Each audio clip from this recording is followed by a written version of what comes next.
नमस्कार दोस्तों, art of trading की एक और लर्निंग वीडियो में आपका स्वागत करता हूं। दोस्तों, बैंक निफ्टी ऑप्शन सीरीज की ये नेक्स्ट वीडियो है और ये वीडियो हमारी 920 वाली स्ट्रेटजी का पार्ट 2 है। ध्यान रखिएगा, पार्ट 2 है ये। तो सेकंड पार्ट है 920 वाली स्ट्रेटजी का कि हम बड़े गैप अप या बड़े गैप डाउन के बाद में इस स्ट्रेटजी को किस तरह से अप्लाई करते हैं। ध्यान रखिए, कोई भी स्ट्रेटजी आपको पैसा बना के नहीं देगी। इस स्ट्रेटजी पे आप प्रैक्टिस करते हैं, कैरेक्टर को समझते हैं, उस दिन के मार्केट के बिहेवियर, मार्केट के कैरेक्टर को समझते हैं, बैंक निफ्टी के कंपोनेंट। जैसा कि मैं बार बार बोलता हूँ, हर वीडियो में आप लोग को बताता हूँ कि कोई भी स्ट्रेटजी में अप्लाई करने से पहले मैं बैंक निफ्टी के कंपोनेंट जैसे आईसीआईसीआई बैंक क्या कर रहा है, एचडीएफसी बैंक क्या कर रहा है, कोटक बैंक क्या कर रहा है, एसबीआई क्या कर रहा है, एक्सिस क्या कर रहा है, इस 5 बैंकों पे मैं फोकस बना के रखता हूँ। ज़्यादातर चीज़ें मैं ये देखता हूँ कि अगर एचडीएफसी बैंक के साथ इन 5 बैंकों में से कोई 2 बैंक एक साथ में है और हमारी स्ट्रेटजी भी वहाँ पे अप्लाई हो रही है तो वहाँ मैं कंटिन्यू अप्लाई कर दूंगा। लेकिन हमारी स्ट्रेटजी के अगेंस्ट अगर एचडीएफसी बैंक चल रहा है तो वहाँ पे मैं थोड़ा सा कॉशियस हो जाता हूँ या छोटी क्वांटिटी के साथ में ट्रेड करूँगा। या हमारी स्ट्रेटजी के अगेंस्ट अगर एचडीएफसी बैंक के साथ कोई और बैंक का मतलब जो मैंने 5 बैंक के नाम लिए, एसबीआई, एक्सिस, आईसीआईसीआई और कोटक में से एचडीएफसी और एचडीएफसी के साथ में से कोई एक और बैंक उसमें एचडीएफसी के साथ अपोजिट साइड में चल रहा है। मान लीजिए मेरी स्ट्रेटजी अप्लाई हो रही है ऊपर की साइड में बाइंग के लिए, लेकिन एचडीएफसी बैंक और कोटक बैंक मान लो नीचे की साइड में जा रहे हैं, तो मैं वहाँ पे उस स्ट्रेटजी को अप्लाई नहीं करूँगा। तो उस स्ट्रेटजी का एक मेन पार्ट है कंपोनेंट को समझना। अगर आप कंपोनेंट को नहीं समझ रहे हैं कि एचडीएफसी बैंक क्या कर रहा है, आईसीआईसीआई बैंक क्या कर रहा है, तो यहाँ पे आप ट्रैप होने वाले हो। तो हमेशा एचडीएफसी और आईसीआईसीआई के ऊपर आप फोकस करो, देखो, समझो कि वो किस तरीके के मूवमेंट कर रहे हैं, उसके बाद ही स्ट्रेटजी को अप्लाई करो कि अगर स्ट्रेटजी भी उनके साथ में चल रही है तो पैसा बनेगा यहाँ पे। अब चलिए हम बड़े गैप अप है बड़े गैप डाउन में किस तरीके से ट्रेड करते हैं, मैं ऑलरेडी वो आप लोग को समझा देता हूं। तो पहले मैं चार्ट पे लेके चलता हूं जहां बड़ा गैप। अब बड़े गैप अप का मतलब समझ लो, बड़े गैप अप है बड़े गैप डाउन का मतलब पहले समझ लो। अब बड़े गैप अप का मतलब यहाँ पे ये है कि आज मार्केट का मूड ठीक ठाक है। मार्केट का मूड बिल्कुल, आज मार्केट धीरे धीरे चल के मार्केट यहाँ पे अपसाइड में गया आज, ठीक है। या आज मार्केट ने अप साइड में यहाँ पे क्लोजिंग दी, सब कुछ ठीक ठाक लग रहा था। सडनली ऐसा क्या खराब हुआ कि मार्केट यहाँ पे 700 पॉइंट, 800 पॉइंट, 900 पॉइंट या 500 पॉइंट यहाँ पे गैप डाउन ओपन हो जाता है। गैप डाउन ओपन होता है तो वहाँ पे हम इसको अप्लाई कर रहे हैं। कहाँ पे? पहले तो ट्रेंड अगर ऊपर की साइड में है, यानी यहाँ पे मेजर ट्रेंड बैंक निफ्टी का ऊपर की साइड में है और उसके बाद ये गैप डाउन ओपन होता है, बड़ा गैप डाउन ओपन होता है, तो उसको किस तरीके से अप्लाई कर रहे हैं वो बता रहा हूँ। और ये बड़ा गैप अप ओपन होगा, उसको किस तरीके से यूज़ करना है वो भी बताऊंगा, तो वीडियो को ध्यानपूर्वक देखिए। अगर आपको फ्री बैंक निफ्टी ऑप्शन की ट्रेनिंग हमारे फ्री लर्निंग ग्रुप से जुड़ना है, टेलीग्राम लर्निंग ग्रुप हमारा है, तो वीडियो के डिस्क्रिप्शन में लिंक है, उस लिंक के जरिए जाके आप Zerodha, angel broking, Upstox, alliance blue, fire, ICICI direct में किसी एक के साथ डीमेट अकाउंट ओपन करके आप हमारे फ्री लर्निंग ग्रुप से जुड़ सकते हैं। और उसमें मैं bank Nifty option, bank Nifty option, Nifty के चार्ट, बैंक निफ्टी के चार्ट, स्टॉक के चार्ट पोस्ट करते रहता हूँ, जिसको आप देखिए, समझिए और सीखते रहिए। तो यहाँ पे देखिए मार्केट सब कुछ ठीक ठाक था, इस दिन मार्केट सब कुछ ठीक ठाक यहाँ पे गया। मार्केट कंसोलिडेट किया है, कंसोलिडेट करने के बाद में हायर एंड के आसपास ओपन होता है यहाँ पे। और हायर एंड के पास ओपन होने के बाद में, यानी हम ओपन होते हैं, क्लोज होते हैं लगभग कहाँ पे 40,900 के आसपास, मान के चलो कि हम क्लोज होते हैं। और यहाँ पे हम ओपन होते हैं, यहाँ पे 40,300 के पास हम ओपन होते हैं। तो लगभग हम 600 पॉइंट यहाँ पे नीचे ओपन हो रहा है। 600 पॉइंट नीचे ओपन हो रहा है। कब? मार्केट में सब कुछ ठीक ठाक था, हमने कल के हाई के ऊपर क्लोज भी किया था, टॉप के पास जाके यहाँ पे क्लोज कर रहे हैं। मार्केट सडनली यहाँ पे नीचे ओपन होता है 600 पॉइंट। देखिए कहाँ पे ओपन होगा ये आप आइडेंटिफाई करने मत बैठो। ओपन होने के बाद क्या करता है वो आइडेंटिफाई करते हो तो आप यहाँ पे ट्रेडर बन जाओगे। अब मार्केट हम कुछ लेके चले गए, चलो हमने कॉल ले लिया या पुट ले लिया, कुछ भी लेके चले गए। अब मार्केट कहीं ना कहीं कल गैप अप या गैप डाउन 50 पॉइंट, 100 पॉइंट, 100 या 200 पॉइंट बैंक निफ्टी तो होगा ही होगा हमारा, ठीक है। हमने पुट लिया और पुट साइड में ओपन हो गया तो हमारी ठीक है, नहीं पुट साइड में ओपन हुआ तो हमारी लॉस हो गया। तो वहां पे हम कोई टेक्निकल फॉलो नहीं कर रहे हैं। टेक्निकल या फिर एनालिसिस या स्ट्रेटजी को फॉलो करने के लिए मार्केट को पहले ओपन होने दीजिए, ओपन होने के बाद हम स्ट्रेटजी फॉलो करते हैं। और अगर आप स्किलफुल ट्रेडर हैं तो ही इन चीज़ों को फॉलो कर सकते हैं, ये ध्यान रखिएगा। इंट्राडे ट्रेडिंग करना यानी लाइव मार्केट में ट्रेड करना कंपेयर टू बंद मार्केट, यानी आज हम कुछ भी लेके चले गए, कहीं ना कहीं तो कल ओपन होगा, उसकी अपेक्षा लाइव मार्केट को, चीज़ों को जज करना ज़्यादा मुश्किल होता है। तो ये आप हमेशा ध्यान में रखिएगा।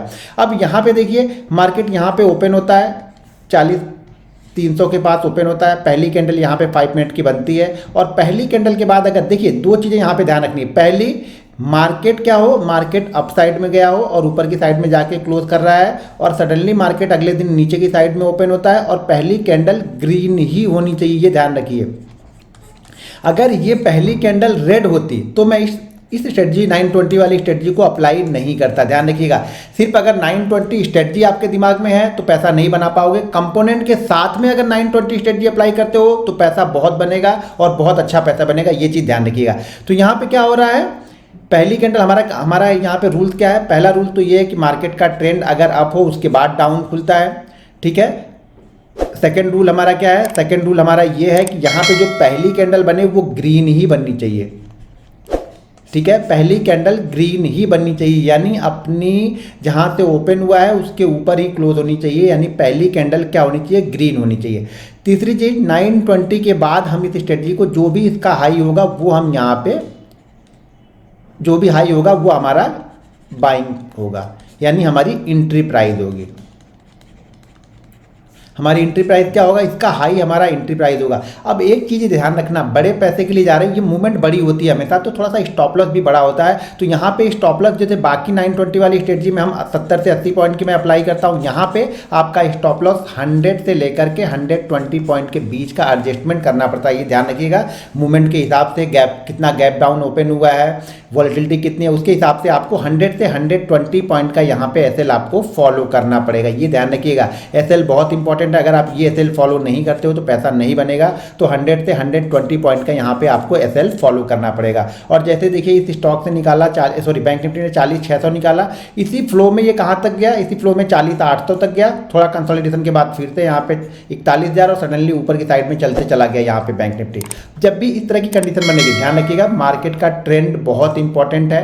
साथ में कंपोनेंट को अगर आप देखते हैं तो बहुत अच्छे ट्रेडर बन जाएंगे। अगर आप कंपोनेंट को फॉलो नहीं करते हैं तो फिर आपके काम का नहीं है। अब ये क्या हो रहा है, यहाँ पे देखिए मार्केट का ट्रेंड क्या है, अप है। मार्केट टॉप पे क्लोज किया, टॉप पे क्लोज होने के बाद ऊपर ओपन होता है, तो यहाँ पे वो चीज़ें अप्लाई नहीं कर रहे हैं हम, ठीक है। टॉप पे ओपन होने के बाद में ये चीज़ें अप्लाई नहीं कर रहे। ये हम कब कर रहे थे, मार्केट टॉप पे क्लोज था और मार्केट कहाँ पे ओपन हुआ है, गैप डाउन ओपन हो गया, यानी मार्केट ने टॉप, आज सब कुछ अच्छा है, यहाँ पे सब कुछ अच्छा, सब कुछ अच्छे होने के बाद में अच्छा होता है तो कुछ फर्क नहीं पड़ता है। लेकिन सब कुछ अच्छा होने के बाद अगर कुछ खराब हुआ तो यहाँ पे बायर बहुत तेजी से आते हैं, क्योंकि ये जो लोग ये रैली मिस कर देते हैं ना, वो लोग इंतजार करते रहते हैं। अगर मार्केट का ट्रेंड पॉजिटिव है, यानी मार्केट का डायरेक्शन पॉजिटिव है, तो कोई भी गैप डाउन अगर ओपन होता है तो वहाँ पे बायर आ जाते हैं। लेकिन आपको ध्यान क्या रखना कि पहली कैंडल ग्रीन ही हमारी यहाँ पे बननी चाहिए। तो ये हमारे लिए सरप्राइज नहीं है, ठीक है ना, क्योंकि मार्केट का ट्रेंड अप है, हम ऊपर की साइड में ओपन हो रहे हैं। तो जैसा नॉर्मल डे में हम 920 स्ट्रेटजी अप्लाई करते हैं, वहाँ पे आप अप्लाई कर सकते हैं। यहाँ पे सरप्राइज जहाँ पे होगा वहाँ पे, ठीक है। ये कितना गैप डाउन है, ये गैप डाउन है अपना 600 और ये ओपन होते हैं 400, 200 पॉइंट का, ये तो नॉर्मल वाला है। यहाँ पे देखिए, यहाँ पे मार्केट कहाँ पे, यहाँ पे देखिए, पहले चीज़ों को समझने की कोशिश कीजिए। अगर आप समझेंगे नहीं तो कुछ नहीं बनेगा, फिर आके कमेंट करके बैठोगे अरे यार ये तो बहुत जगह है, ये तो बहुत सारी चीज़ें है। यहाँ पे देखो मार्केट का ट्रेंड क्या है, इंट्राडे में देखो कंटिन्यू हम गए टॉप के पास, हमने जाके क्लोज किया, बिल्कुल हमने टॉप पे क्लोज किया है। टॉप पे क्लोज करने के बाद में हम सडनली गैप डाउन ओपन हो जाते हैं। अब ओपन कहाँ पे हो रहा है, यहाँ पे 38,800 पे, 38,800 पे ओपन होते हैं। पहली कैंडल क्या चाहिए हमें, ग्रीन चाहिए, ग्रीन बन गई। अब ये ध्यान रखो कि इतनी मूवमेंट के बाद आपकी हिम्मत बची है क्या लेने के लिए। यहाँ पे ज़रूरत क्या होती है कि आपने पहले पैसा बनाया हुआ हो, तभी आप यहाँ पे रिस्क लोगे, वरना आप तो यहाँ पे सेल करने के बारे में सोचोगे कि मार्केट निगेटिव है, इतने पॉइंट गैप डाउन ओपन हुआ, थोड़ा सा ऊपर गया तो मैं यहाँ पे सेल कर देता हूँ। और यही मार्केट ट्रैप करता है, जनरल लोग या रिटेल यही करता है, वो सेल साइड के बारे में कुछ ना कुछ यहाँ पे ढूंढता रहेगा। और जब तक वो सेल साइड के बारे में ढूंढता रहेगा, मार्केट धीरे धीरे करके ऊपर की साइड में ही निकलता रहेगा। ये ध्यान रखिएगा, अगर मार्केट का ट्रेंड पॉजिटिव था, हायर प्राइस के आसपास या फिर लगभग हम ओपनिंग से ऊपर ही हमने क्लोज किया है, उसके बाद suddenly market gap down open होता है और पहली कैंडल ग्रीन बनाने के बाद मैं इसी कंडीशन को अप्लाई करता हूं, यहाँ पे बाइंग कर लेता हूं, मोमेंटम में जाता हूं, जहाँ पे दिखती है कि पहली रेड कैंडल बन रही है वहाँ पे एग्जिट करना मैं स्टार्ट कर देता हूँ। मोमेंटम जहाँ तक जाता है वहाँ तक लेके जाता हूँ। कुछ क्वांटिटी रखनी है तो आप रख सकते हैं, लेकिन ज़्यादातर मोमेंटम को ट्रेड किए कि ऑलरेडी एक बड़ा मोमेंटम हो चुका होता है। तो पहली कैंडल ग्रीन बनी, ग्रीन के बाद हमने यहाँ पे एंट्री ली, जो कि यहाँ पे बन गई कितने की, शायद 39,120 की यहाँ पे एंट्री आपकी बनी। और इसी फ्लो में हम कहाँ पे चले गए, यहाँ पे 39,500 पे, यानी 400 पॉइंट की मूवमेंट आपको 1 पे 400 पॉइंट की मूवमेंट मिली। तो बहुत अच्छी मूवमेंट है अगर 400 पॉइंट की मूवमेंट मिलती है। बाकी ये जो गैप अप है, ये नॉर्मल जो 920 की स्ट्रेटजी, जैसा कि मैंने आप लोग को बताया हुआ है, वीडियो उसकी पहले भी है, तो उस वीडियो को देख करके आप इसको भी अप्लाई कर सकते हैं। मैं अभी बता रहा हूँ बड़ा गैप अप या बड़ा गैप डाउन। अब यहाँ पे देख लो, यहाँ पे क्या हो रहा, यहाँ पे भी मार्केट का ट्रेंड क्या ठीक ठाक है, इंट्राडे में ट्रेंड खराब नहीं है, क्योंकि लास्ट क्लोजिंग से नीचे हमने क्लोज नहीं किया, लास्ट क्लोजिंग से ऊपर ही क्लोज किया है, तो ये यहाँ पे ठीक ठाक है। मार्केट ओपन होता है और ओपन होने के बाद यहाँ पे क्या होता है, गैप डाउन ओपन होता है। अब यहाँ पे मैं इसको अप्लाई नहीं करूँगा, ये रेड कैंडल के अंदर बनी है, तो मेरी 920 वाली स्ट्रेटजी यहाँ पे मैं अप्लाई नहीं कर रहा हूँ, ये ध्यान रखिएगा। 920 की स्ट्रेटजी मेरी यहाँ पे अप्लाई नहीं कर रहा हूँ, जबकि ये देखिए क्लोजिंग कहाँ पे है 39,000 पे, और अगले दिन ओपन कहाँ पे होता है 38,000 पे। लेकिन ध्यान रखिएगा 920 की स्ट्रेटजी तो मैं अप्लाई नहीं कर रहा हूँ यहाँ पे, लेकिन यहाँ पे मैं क्या अप्लाई कर रहा हूँ, इनसाइड कैंडल। इनसाइड कैंडल के बारे में वीडियो चाहिए तो वीडियो ऑलरेडी मैंने वीडियो बना के रखी है, एक डिटेल वीडियो चाहिए तो वीडियो के नीचे कमेंट करके मुझे बताइए आप लोग, तो मैं इनसाइड कैंडल की भी वीडियो बनाता हूँ। लेकिन इसके साथ में, अब इसके साथ में बहुत इंपॉर्टेंट ये हो जाता है ना कि पहली कैंडल रेड बनी है, तो यहाँ पर मैं तभी इसको बाइंग करूँगा इस डे में, यहाँ पर तभी बाइंग करूँगा जब मेरा HDFC बैंक पॉजिटिव साइड में ही होगा। पॉजिटिव का मतलब प्लस में नहीं आ जाएगा, वो भी गैप डाउन ओपन हुआ तो वो भी माइनस में ही ओपन हुआ होगा, लेकिन अपने हाई प्राइस के आसपास वो ट्रेड कर रहा हो। और ICICI, इन दोनों बैंक, ये दोनों बैंक बिल्कुल मेरे साइड में, यानी स्ट्रेटजी की साइड में, इनसाइड स्ट्रेटजी की साइड में चल रहे हैं, तभी मैं यहाँ पे अप्लाई करूँगा। अगर पहली कैंडल रेड बन गई है और HDFC नहीं जा रहा है तो कितना भी ऊपर चला जाए मैं यहाँ पे बाइंग नहीं करूँगा। तो ये ध्यान रखिएगा, पहली कैंडल हमें ग्रीन चाहिए अगर हम गैप डाउन ओपन होते हैं तो। अगर हम इसी तरह से गैप अप ओपन होते हैं, बड़ा गैप अप मान लीजिए 700, 800, 600 पॉइंट का गैप अप ओपन होते हैं, तो यहाँ पे मुझे पहली कैंडल रेड चाहिए होगी। बड़ा गैप अप ओपन होने के बाद पहली कैंडल क्या क्या चाहिए रहती है, पहली कैंडल हमें रेड चाहिए होती है, बाकी चीज़ें सेम है। यहाँ पे मैं पीछे एक आध और एग्जांपल आप लोग को दिखा देता हूँ, बड़े गैप अप बड़े गैप डाउन का। ये नहीं चलेगा, यहाँ पे हमारे लिए कुछ नहीं है। यहाँ पे देखो, फिर से आप यहाँ पे देखो, यहाँ पे क्लोजिंग शायद ये है 300 और 900, यानी लगभग फिर से हम 600 पॉइंट का गैप अप। लेकिन यहाँ पे ध्यान दो, हम यहाँ पे अगले दिन की क्लोजिंग से नीचे क्लोज हो रहा है, ये ध्यान दो। तो यहाँ पे क्या करना है, यहाँ पे क्या चीज़ें आपको फॉलो करनी है, जब मार्केट अगले दिन की क्लोजिंग, यानी जो लास्ट डे की क्लोजिंग है, इससे नीचे ही हम क्लोज हो रहे हैं, इससे नीचे ही ओपन हो रहे हैं, तो यहाँ पे पहली कैंडल तो ग्रीन बन गई, लेकिन पहली कैंडल के साथ में आपको एक चीज़ और ध्यान रखनी है कि जैसे मार्केट का ट्रेंड प्लस में है और किसी दिन गैप डाउन ओपन होता है, अगर मैं डेली यहाँ पे मान लो कि 1000 क्वांटिटी ट्रेड करता हूँ तो मैं 1000 यहाँ पे ट्रेड करूँगा। मार्केट का ट्रेंड कल की क्लोजिंग से नीचे है, नीचे की पास में इसने क्लोज किया है, उसके बाद बड़ा गैप डाउन मिलता है, यहाँ पे मैं क्वांटिटी कम कर दूंगा। बस फर्क इतना है कि यहाँ पे मैं क्वांटिटी हाफ कर दूंगा। किसमें, जो पॉजिटिव मार्केट और पॉजिटिव ट्रेंड के साथ में मैं जा रहा था तो 1000 क्वांटिटी ले रहा था, यहाँ पे ट्रेंड निगेटिव था और हम निगेटिव ही यहाँ पे ओपन होते हैं, लेकिन पहली कैंडल ग्रीन बनी, हमारी स्ट्रेटजी में अप्लाई हो जा रही है क्योंकि 600 पॉइंट का गैप डाउन है यहाँ पे, तो मैं यहाँ पे क्वांटिटी बस कम कर दूंगा। बस यहाँ पे क्या करनी है, क्वांटिटी को आपको कम कर देना है, बस ये चीज़ ध्यान रखना। क्वांटिटी बहुत इंपॉर्टेंट है, ये चीज़ें ध्यान रखिएगा। पोजीशन साइजिंग अगर आप सही नहीं करते हो तो आपका ट्रेड खराब हो सकता है, तो ये ध्यान रखिएगा, हमेशा पोजीशन साइजिंग पे ध्यान दीजिएगा। पहली कैंडल रेड बन गई, बड़ा गैप अप गैप डाउन होगा तो भी हमें कुछ नहीं करना है, बड़ा गैप डाउन होगा तो भी नहीं करेंगे क्योंकि कैंडल रेड बन गई।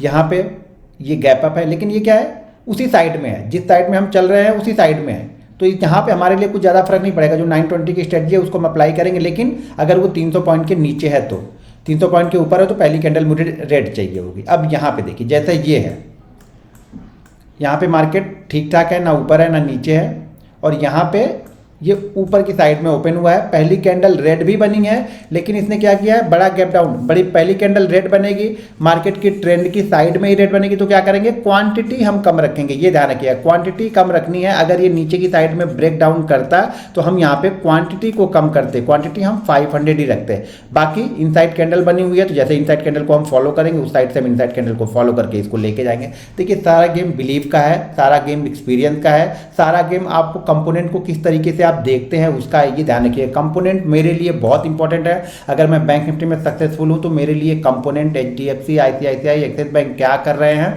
ये मेरे लिए देखना बहुत जरूरी है, और मैं उसको देख के ही उसके साथ में ही चलता हूं। ठीक है, तो जब भी बड़ा गैप अप या गैप डाउन होगा, मैंने ऑलरेडी बता दिया, गैप डाउन गैप अप का मुझे नहीं मिला कुछ, गैप अप का अब मार्केट खराब। यहाँ पे देखो, ये गैप अप है, लेकिन ये क्या है, बड़ा गैप अप है। लेकिन कैसे बड़ा गैप अप है ये, क्योंकि ट्रेंड की साइड में हो रहा, तो हम क्या करेंगे, यहाँ पे क्वांटिटी कम कर देंगे, बस यही फर्क करना है। यहाँ पे हमारी क्लोजिंग है कितनी, 37,333 पे हम ओपन होते हैं। यहाँ पे 700 यानी 400 450 पॉइंट गैप अप ओपन हुए, और पहली कैंडल यहाँ पे रेड बन गई। दो कंडीशन यहाँ पे हो गई, एक तो पहली कैंडल रेड बन चुकी है, दूसरी इनसाइड कैंडल भी यहाँ पे बन गई है, तो इंपॉर्टेंट हमारे लिए ये हो गया कि इनसाइड कैंडल भी बन गई और पहली कैंडल रेड भी बन गई है। तो हमारी ये 920 वाली स्ट्रेटजी यहाँ पर भी अप्लाई होगी। ध्यान रखिएगा 920 वाली स्ट्रेटजी को हम नॉर्मल अप्लाई करते हैं 945 तक। अगर 945 तक ये स्ट्रेटजी हमें मिल जाती तो हम करते हैं, नहीं तो हम नहीं करते हैं। तो यहाँ पे इनसाइड कैंडल भी बनी, 920 वाली स्ट्रेटजी भी यहाँ पे हमारी अप्लाई हो गई। उसके बाद 920 वाली स्ट्रेटजी भी हमारी अप्लाई हो गई, इनसाइड कैंडल भी यहाँ पे बन गई और उसके बाद मार्केट धीरे धीरे करके नीचे की साइड में यहाँ पे निकलता है और मार्केट बहुत तेजी से यहाँ पे नीचे की साइड में आता है। तो गैप अप में क्या करना है, अगर यही गैप, देखिए गैप अप यहाँ पे ओपन हुआ है और अगर यही गैप अप डाउन मार्केट में, मान लीजिए मार्केट ऐसे डाउन आ रहा, बैंक निफ्टी डेली नीचे आ रहा और ये यहाँ पे गैप अप ओपन होगा और पहली कैंडल रेड बनाएगा, तो यहाँ पे मैं फुल क्वांटिटी ट्रेड करूंगा। लेकिन मार्केट का ट्रेंड प्लस है, ऊपर की साइड में आज सारे दिन प्लस है और मार्केट ऊपर ही ओपन किया, तो यहाँ पे मैं क्वांटिटी को थोड़ा सा कम रखूंगा, क्वांटिटी हम यहाँ पे आधी रखेंगे। तो ये चीज़ें आप लोग को ध्यान में रखनी है, इस स्ट्रेटजी में ये चीज़ें ध्यान रखनी है। तो उम्मीद है कि 920 वाली स्ट्रेटजी गैप अप या गैप डाउन में किस तरीके से ट्रेड करना है ये आप लोगों ने ध्यान से सुना होगा, देखा होगा। नहीं होगा तो वीडियो को 2 बार 3 बार करके आप लोग देखिए। लेकिन साथ में एक चीज़ ध्यान रखिए कि कैरेक्टर, सबका कैरेक्टर होता है अपना अपना। आप अपने कैरेक्टर को पहचानिए, बैंक निफ्टी के कैरेक्टर को समझिए, पोजीशन साइजिंग अपनी समझिए, रिस्क मैनेजमेंट समझिए, मनी मैनेजमेंट को समझेंगे तभी आपको यहाँ पे एक अच्छा रिजल्ट मिलेगा। अगर आप सिर्फ ऐसे ही आते हैं, सिर्फ स्ट्रेटजी करके करते आते हैं तो कुछ नहीं बनेगा। कोई स्ट्रेटजी पैसा नहीं बनाएगी। स्ट्रेटजी को आपको किस तरह से अप्लाई करना है, समझना है। कंटिन्यू 100-150 ट्रेड जब तक आप नहीं लोगे तब तक आप चीज़ों को समझ नहीं पाओगे। 100-150 ट्रेड लेने के बाद आप उसके बिहेवियर को समझते हो, उस स्ट्रेटजी का जो बिहेवियर है ना आप उसको समझते हो। 100 ट्रेड को आप लिखते हो तो आपको स्टॉप लॉस, सपोर्ट, रेजिस्टेंस, वो सारी चीज़ें समझ में आती हैं। दोस्तों वीडियो पसंद आए तो वीडियो को लाइक और शेयर जरूर करते रहिएगा। मिलते हैं नेक्स्ट वीडियो में। जय हिंद।